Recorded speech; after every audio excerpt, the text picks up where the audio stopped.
अस्सलाम वालेकुम।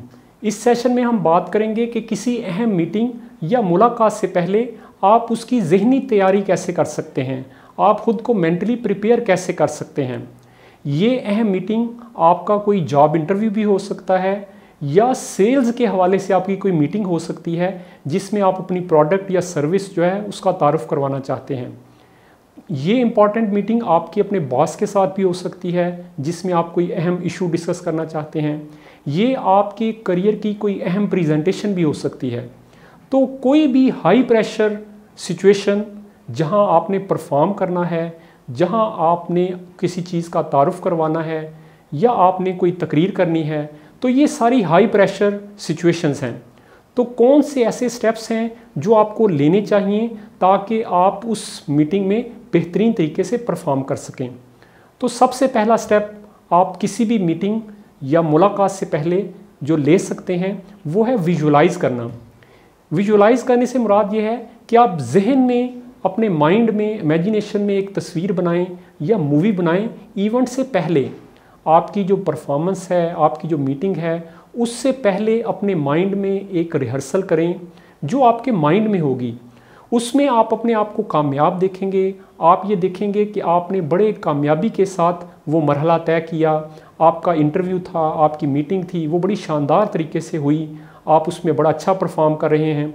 तो ये सब कुछ आपके माइंड में होगा। इसे हम मेंटल मूवी कहते हैं। और इस मेंटल मूवी को बहुत अच्छा बनाएं। इसको ऐसा बनाएं कि आप क्या फील कर रहे हैं, आप क्या देख रहे हैं, आप क्या सुन रहे हैं, वहाँ का एनवायरनमेंट कैसा है। तो आप सारा ये चीज़ें विजुलाइज़ करें। आप इनकी एक जहनी मूवी बनाएं, मेंटल मूवी बनाएं और उसको माइंड में बार बार प्ले करें। इस तरह जब आप एक्चुअल इवेंट में एंटर होंगे तो आपके अंदर कॉन्फिडेंस होगा। तो आप किसी भी अहम मीटिंग से पहले विजुलाइज ज़रूर करें, माइंड में प्रैक्टिस उसकी ज़रूर करें। दूसरा अहम स्टेप जो आप ले सकते हैं वो है सेल्फ टॉक। सेल्फ टॉक जो है बड़ा एक अहम एलिमेंट है।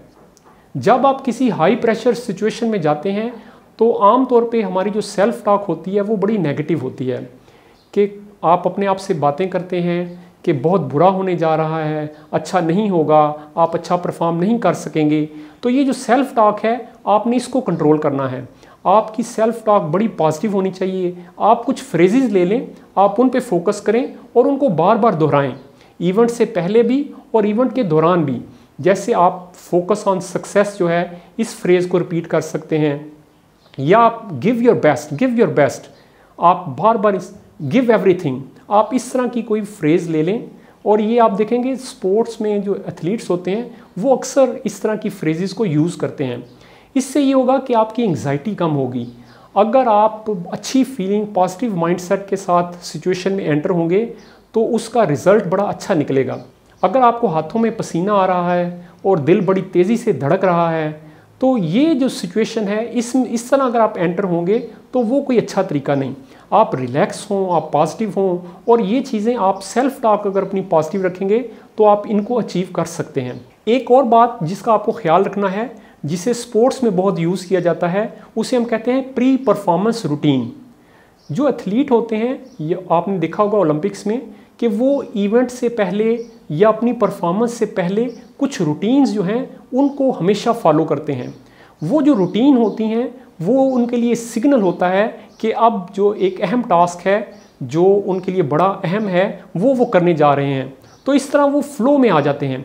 ये रूटीन बड़ी सिंपल सी होती हैं, जैसे कोई ख़ास तरह का लिबास पहनना, ख़ास तरह का कोई म्यूज़िक सुनना या कोई कॉफ़ी या चाय पीना।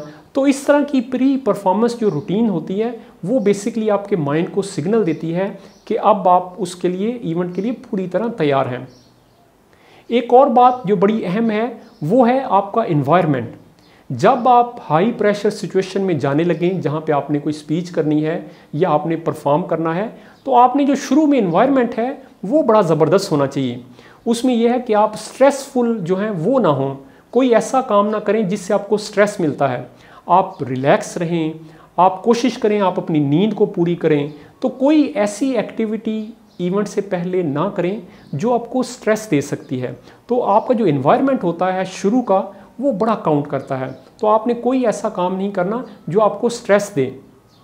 इस तरह एक और बड़ी अहम टेक्निक है, वो बड़ी सादा सी है लेकिन बहुत अहम है, वो है ब्रीदिंग, यानी कि सांस लेना, गहरे सांस लेना। इससे भी जब आपकी एंग्जाइटी बढ़ रही हो तो वो कम हो जाती है, आपका जो जिस्म है वो रिलैक्स हो जाता है। तो सांस आप लंबे गहरे सांस लेंगे, थोड़ी देर उसको रोक के रखेंगे और फिर आप उसको बाहर निकालेंगे। तो इस तरह आप अपनी जो एंग्जाइटी है उसको कंट्रोल करेंगे और आप अपना माइंडसेट जो है उसको बड़ा रिलैक्स तरीके से आप उस सिचुएशन में लेकर जाएंगे। एक अहम टेक्निक जिस पे आपको काम करना है किसी भी इवेंट या आपकी जो प्रेजेंटेशन उससे पहले, वो है पावर पोज। पावर पोज से मुराद ये है कि हमारी जो बॉडी लैंग्वेज होती है वो भी हमारे बिहेवियर पर असरअंदाज होती है। तो आप प्रेजेंटेशन से पहले, इंटरव्यू से पहले बेकार मत बैठें, आप थोड़ा सा चलें और कोशिश करें पावर पोज में आएँ। पावर पोज से मुराद ये है कि आप अपनी बॉडी लैंग्वेज को बड़ा पॉजिटिव रखें, कोई ऐसा पोज जो कॉन्फिडेंस को शो कर रहा हो, वो आपके बिहेवियर पे भी असरअंदाज होगा और आप जब सिचुएशन में जाएंगे तो आप बड़े पॉजिटिव होंगे। आप जो एक सिंपल जो विनर का पोज होता है, जैसे आप सीधे खड़े हैं और आपके पाँव पूरी तरह ज़मीन पर हैं और आपके जो हाथ हैं वो हिप्स पर हैं और आपकी जो चिन है वो ऊपर की तरफ है, तो ये बड़ा एक विनर वाला पोज है। जब आप इस तरह का पोज पॉजिटिव बनाएंगे तो आप सिचुएशन के अंदर जब एंटर होंगे तो बड़े पॉजिटिव अंदाज में एंटर होंगे। इसी तरह जो बॉस का पोज है वो बड़ा कॉन्फिडेंस वाला हो सकता है। आप कोशिश करें आप एक ऐसे पोज में जाएं जैसा आप बॉस कोई जाता है। उसमें ये होगा कि आप कुर्सी पर अपने रिलैक्स होकर चेयर पर बैठें और अपने जो हाथ हैं वो अपने सर के पीछे रख लें और इस तरह बड़े रिलैक्स होकर बैठें। तो ये जो पोज है ये भी आपको कॉन्फिडेंस देगा। फिर एक और पोज है जो आपने एथलीट्स को या रनर्स को देखा होगा कि जब वो जीतते हैं तो अपने दोनों हाथ ऊपर की तरफ उठा लेते हैं। तो ये भी बड़ा पोज जो है बड़ा कॉन्फिडेंस शो करता है। तो आप इनमें से कोई भी पोज अपना सकते हैं और वो आपको कॉन्फिडेंस देगा। उस कॉन्फिडेंस को लेकर आप सिचुएशन में, उस इवेंट में एंटर हों तो आप ज़्यादा बेहतर तरीके से परफॉर्म करेंगे। एक और अहम चीज़ ये है कि आप कॉन्फिडेंस बूस्टर भी ले सकते हैं। कॉन्फिडेंस बूस्टर से मुराद ये है कि आप इवेंट से पहले किसी ऐसे दोस्त से बात करें, ऐसे कोच से बात करें, ऐसे मेंटोर से, टीचर से बात करें जिसको आप पर एतमाद हो, जो आपको एनर्जाइज करे, जो आपको हौसला देता है, जो आपको उम्मीद देता है। तो जब अपने ऐसे दोस्त से, अपने ऐसे टीचर से गुफ्तगू करेंगे उससे भी आपको एतमाद मिलेगा। तो कोशिश करें किसी अहम इवेंट से पहले किसी ऐसे शख्स से गुफ्तगू करें जिसको आपके पोटेंशियल पर पूरा एतमाद हो, जो आपको इनकरेज करे, जो आपको अच्छी फीडबैक देता है, जो आपका हौसला बढ़ाता है। तो अगर आप इससे मदद लेंगे इस टेक्निक से तो ये भी आपके लिए बड़ी ज़बरदस्त साबित होगी। और एक बड़ा अहम स्टेप है फेलियर को रीफ्रेम करना। अगर आप अपना फेलियर के बारे में कंसेप्ट चेंज करेंगे उससे भी आपकी परफॉर्मेंस पर असर पड़ता है। हम बहुत से इवेंट्स को ये समझते हैं कि ये ज़िंदगी और मौत का मसला है, अगर मैं इसमें नाकाम हो गया तो मेरी ज़िंदगी ख़त्म हो जाएगी, अगर मैं इस डील में नाकाम हो गया, अगर मैं इस प्रेजेंटेशन में नाकाम हो गया तो मेरा करियर ख़त्म हो जाएगा। तो याद रखें कि चीज़ों को ज़िंदगी और मौत का मसला मत बनाएं, ज़िंदगी में चीज़ें को थोड़ा सा लाइट सा लें। जब आप इस माइंडसेट के साथ अपने इवेंट में एंटर होंगे तो आप ज़्यादा बेहतर परफॉर्म करेंगे। बाज़ औक़ात आप चीज़ों से लर्न करते हैं, आपसे मिस्टेक्स होती हैं, आप उसमें से सीखते हैं, तो आप बहुत ज़्यादा जो परफेक्शनिस्ट वाली सोच है वो ना रखें। हो सकता है कि आप इस इवेंट में नाकाम हो जाएं लेकिन उसमें से आपको लर्निंग मिले, नेक्स्ट टाइम के लिए आप ज़्यादा बेहतर तरीके से उसमें से सीखें और अगली दफ़ा आप ज़्यादा बेहतर परफॉर्म करें। तो चीज़ों को ज़िंदगी और मौत का मसला ना बनाएं। एक बड़ा अहम पॉइंट है डिटैच होना सीखें। डिटैच से मुराद ये है कि आप अच्छा परफॉर्म करना चाहते हैं लेकिन अगर ये ना हो तो कोई मसला नहीं, आप दोबारा कोशिश करेंगे। तो डिटैच से मुराद ये है कि आप इंटरेस्टेड हैं, आप उसमें परफॉर्म करना चाहते हैं, लेकिन अगर आप इस दफ़ा कामयाब ना हुए तो आप अगली दफ़ा पूरी तैयारी के साथ कोशिश करेंगे। अगर आप अगली दफ़ा भी नाकाम हुए तो आप एक बार और कोशिश करेंगे। तो जब आप डिटैच होते हैं तो आप ज़्यादा रिलैक्स अंदाज में चीज़ों को परफॉर्म कर सकते हैं।